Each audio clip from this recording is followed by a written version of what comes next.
આજે આપણે સંત જનાબાઈજીની કથા સાંભળીશું, જેમના માટે ભગવાન વિઠ્ઠલે તેમના કપડાં ધોયા અને તેમના માટે ઘંટી પણ ચલાવી અને તેમને લોટ દળવામાં મદદ કરી. આવો આ જનાબાઈ કોણ છે? તેઓ સંત કેવી રીતે બન્યા? તેમનું જીવન સેવાકીય કેવી રીતે થયું? આવો જાણીએ. જય શ્રી કૃષ્ણ મિત્રો, સ્વાગત છે તમારું મારી ચેનલ સ્નેહ સાગરમાં. જો આ જનાબાઈની કથા આપ સર્વને પસંદ આવે તો લાઈક, શેર અને સબસ્ક્રાઈબ કરી બેલ આઇકોન હિટ કરશો. જનાબાઈનો જન્મ મહારાષ્ટ્રના એક પરભણી જિલ્લામાં ગંગાખેડ નામના ગામમાં થયો હતો, જે ગોદાવરી નદીના કિનારે આવેલું છે. તેમના પિતા દામા શૂદ્ર જાતિના એક વિઠ્ઠલના પરમ ભક્ત હતા અને જનાબાઈની માતાનું તે પણ સ્વયં ભગવાન વિઠ્ઠલના ભક્ત હતા.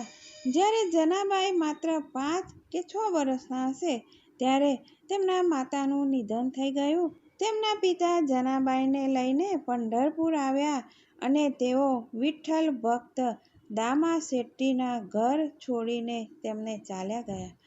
જનાબાઈના પિતા તેમને સંત નામદેવના ઘરે સેવિકાના રૂપમાં તેમને ત્યાં કાર્ય કરવા માટે મૂકી જાય છે, જેમણે ઘરના દરેક કામ કરવાના. જે રીતે સંત નામદેવજી ભજન કીર્તન કરતા હતા, જનાબાઈ પણ તેવી જ રીતે ભજન કીર્તન અને ભગવાનના નામનું સ્મરણ કરવા લાગ્યા.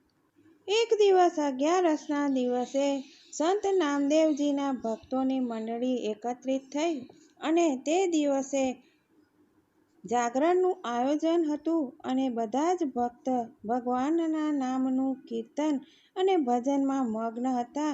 કોઈ કીર્તન કરતું હતું, કોઈ ઢોલ વગાડતું હતું તો કોઈ કરતાલ. તેઓ ભક્તિમાં લીન થઈને સૂઈ ગયા.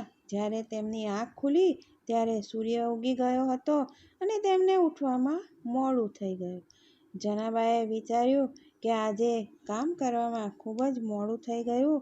હું નામદેવજીના ઘરે કચરા પોતું અને વાસણ અને સાફ સફાઈ કરવામાં મારે મોડું થઈ જશે. પરંતુ તે તરત જ જલ્દી પોતાનું કામ કરવા લાગ્યા. બધા જ કામ પૂરા ન થઈ શક્યા અને કામ બગડવા લાગ્યા અને ઉપરથી કામ કરવામાં મોડું થવા લાગ્યું. જનાબાઈ ઉતાવળે ચંદ્રભાગા નદીના કિનારે કપડાં ધોવા પહોંચે છે.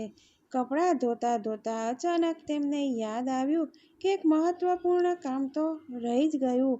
જો તે સમયે તેમણે ન કર્યું તો સ્વામી જે સંત નામદેવજી હતા તેમને ખૂબ જ કષ્ટ પડશે. એટલે એ તરત જ નદીથી ઉઠીને સંત નામદેવજીના નિવાસ પર આવી છે અને ત્યાં રસ્તામાં એમને ચિંતા થતી હતી કે આજે મારું કામ સમયસર પૂરું ન થયું. ત્યારે રસ્તામાં એક વૃદ્ધ ડોશી મળે છે, જે જનાબાઈને જોઈને પ્રેમપૂર્વક કહે છે, તમે ચિંતા ના કરશો, તમે ઘરનું કામ કરો અને હું ત્યાં સુધી તમારા કપડાં ધોઈ આપું છું. જનાબાઈએ કહ્યું, ના માતાજી, એવું ન કરશો, તમને કષ્ટ પડશે. હું પાછી આવીને મારું કામ મારી જાતે જ કરીશ. ત્યારે એ વૃદ્ધ ડોશીમા હસીને કહે છે કે બેટા, મારા માટે કોઈ પણ કામ અઘરું નથી. હું તો ફક્ત તારી સહાય કરવા માગું છું. જનાબાઈએ વૃદ્ધાની સ્નેહભરી વાતોથી ખૂબ જ પ્રભાવિત થઈ ગયા અને પોતાનું કામ કરવા માટે જાય છે. ત્યારે તેને ખબર ન હતી કે આ વૃદ્ધા ડોશીમા જે છે તે કોઈ સાધારણ સ્ત્રી નથી, પરંતુ સચ્ચિદાનંદ ભગવાન હતા.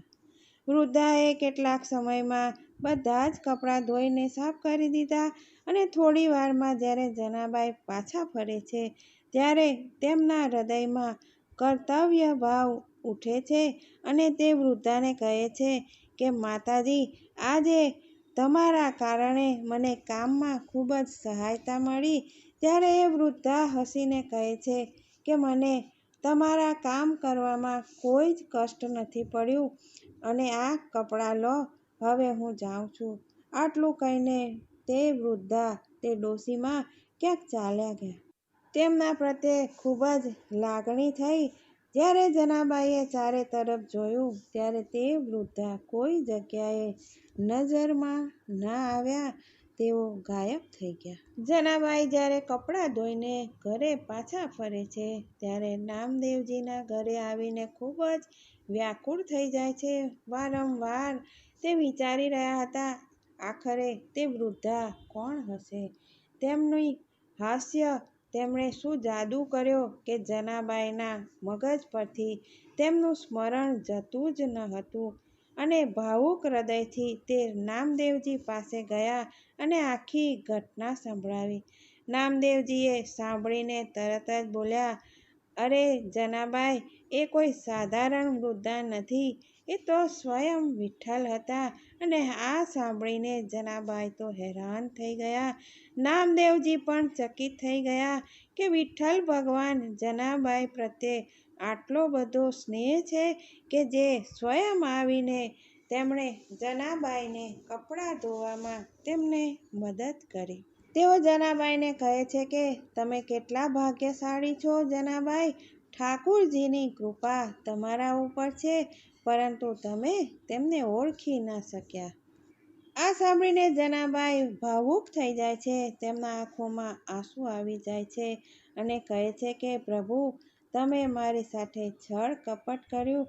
તમે મને મળવા આવ્યા, પરંતુ હું તમને ઓળખી ન શકી. આ ઘટના બાદ જનાબાઈનું તો ભક્તિનું સ્વરૂપ જ બદલાઈ ગયું. તેઓ ઊંડાણપૂર્વક ભક્તિમાં લીન થઈ ગયા. તેમના શરીરમાં દરેક કણમાં ભગવાનના નામનો જાપ કરવા લાગ્યા અને રોજ તે ભગવાનની ભક્તિમાં ખોવાઈ જતા. એકવાર જનાબાઈ હંમેશાની જેમ પોતાના કામમાં મગ્ન હતા અને ઝાડુ લગાવી રહ્યા હતા.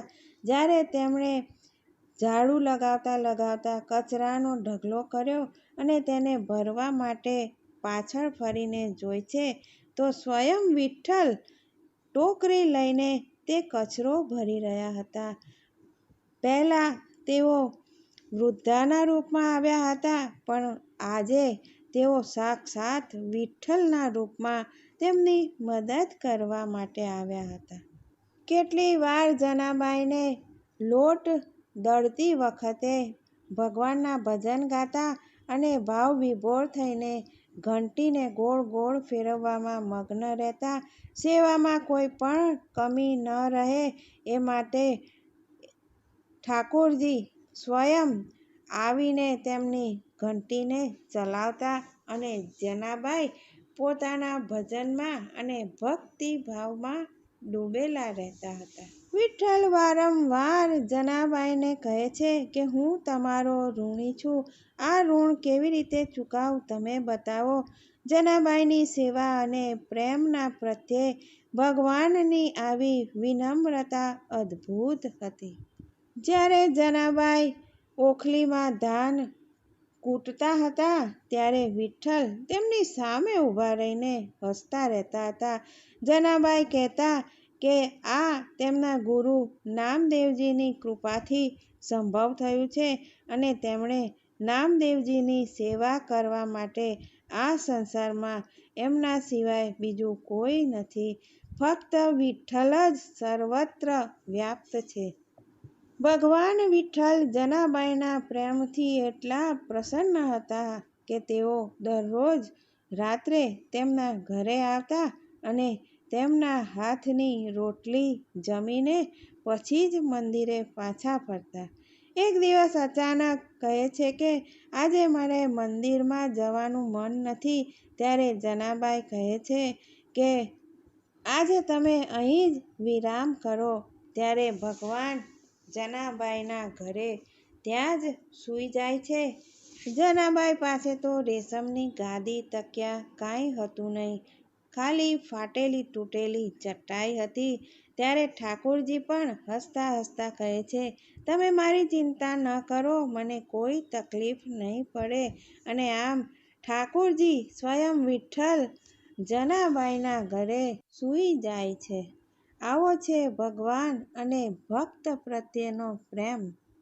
જે દિવસે રાત્રે તેઓ જનાબાઈના ઘરે સૂઈ જાય છે ત્યારે તેમને ઉઠવામાં મોડું થઈ જાય છે અને મંગલા આરતીનો જ્યારે ઘંટ વાગે છે ત્યારે જલ્દી પોતાના આભૂષણ અને પીતાંબર છોડીને જનાબાઈનો ધાબળો ઓઢીને મંદિરમાં જાય છે. જ્યારે મંદિરના દ્વાર ખુલે છે ત્યારે પૂજારીઓ ઠાકુરજીને જોઈ છે તો તેઓ હેરાન થઈ જાય છે. તેમણે જોયું તો ભગવાને જનાબાઈનો જૂનો ફાટેલો ધાબળો ઓઢી રાખેલો હતો. મંદિરમાં તો હંગામો ઊભો થાય છે.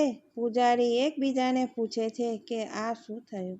ઠાકુરજીના બધા આભૂષણ ક્યાં ગયા અને આ ધાબળો કોનો છે? જનાબાઈ રોજ મંદિર આવતા હતા. તેમણે તેમનો પોતાનો ધાબળો ઓળખી કાઢ્યો અને વિઠ્ઠલ વિઠ્ઠલ તેમના ધાબળા પર લખ્યું હતું અને કેટલી જગ્યાએથી તો સિલાઈ પણ લાગેલી હતી. પૂજારી સમજી ગયા કે આ જનાબાઈનું છે. હવે તેમને શક થયો કે જનાબાઈએ ઠાકુરજીના આભૂષણ ચોર્યા હશે. એક દિવસ બધા પૂજારીઓ ભેગા થઈને જનાબાઈના ઘરે જાય છે અને કહે છે કે તમે ઠાકુરજીના આભૂષણ ચોર્યા છે? જો લીધા હોય તો અમને પાછા આપી દો. ત્યારે જનાબાઈ એકદમ સ્તબ્ધ થઈ જાય છે. તેઓ ઓળખી જાય છે, જાણી જાય છે કે આ તો બધી ઠાકુરજીની લીલા છે. તેઓ કંઈ પણ બોલી શકતા નથી કારણ કે ઠાકુરજીએ તેમને કહ્યું હતું કે આ એક ગુપ્ત વાત છે. તેમણે પૂજારીઓને કહ્યું, મહારાજ, હું કંઈ જાણતી નથી. આ મારો ધાબળો છે. બાકી મને બીજી કાંઈ ખબર નથી. પૂજારીઓએ પંચાયત બોલાવી અને જનાબાઈને મૃત્યુદંડ આપવાનો ફેંસલો સંભળાવવામાં આવ્યો અને ત્યારે જનાબાઈએ સૂળી પર ચડતા પહેલાં તેમણે અંતિમ પ્રાર્થના કરી કે હે વિઠ્ઠલ, જો મારા શરીરના પ્રાણ છોડવામાં મને કંઈ ફરક નથી પડતો, પરંતુ મારા ગુરુનું નામ બદનામ ના થાય. ત્યારે જનાબાઈની પ્રાર્થના પૂરી થઈ અને અહીં તો ચમત્કાર થયો. સાક્ષાત વિઠ્ઠલ ભગવાન અહીં પ્રગટ થાય છે અને તેમનું તેજ જોઈને બધા જ સ્તબ્ધ થઈ જાય છે અને ભગવાનને કહે છે કે આ આભૂષણ જનાબાઈએ નથી ચોર્યા, પરંતુ તેઓ ખુદ જનાબાઈના ઘરે છોડીને આવ્યા છે. જનાબાઈની સેવા અને પ્રેમ તેમને એટલો બધો પ્રિય છે કે તેઓ દરરોજ તેમના ઘરે જાય છે અને તેમના હાથની બનાવેલી રોટલી ખાઈને ત્યાં જ સૂઈ જાય છે અને ઉતાવળમાં એક દિવસ તેઓ ત્યાં ભૂલી જાય છે. આ સાંભળીને પૂજારીઓ ભગવાનના ચરણમાં નીચે ઝૂકી જાય છે અને જનાબાઈની જય જયકાર બોલાવે છે. પંઢરપુરમાં ચારેય તરફ ભગવાન વિઠ્ઠલ અને જનાબાઈની ભક્તિની ગાથા સંભળાવા લાગે છે. તો આવો હતો જનાબાઈનો ભગવાન વિઠ્ઠલ પ્રત્યેનો ભક્તિભાવ. જય શ્રી કૃષ્ણ. ફરી મળીશું આવા નવા વિષય સાથે.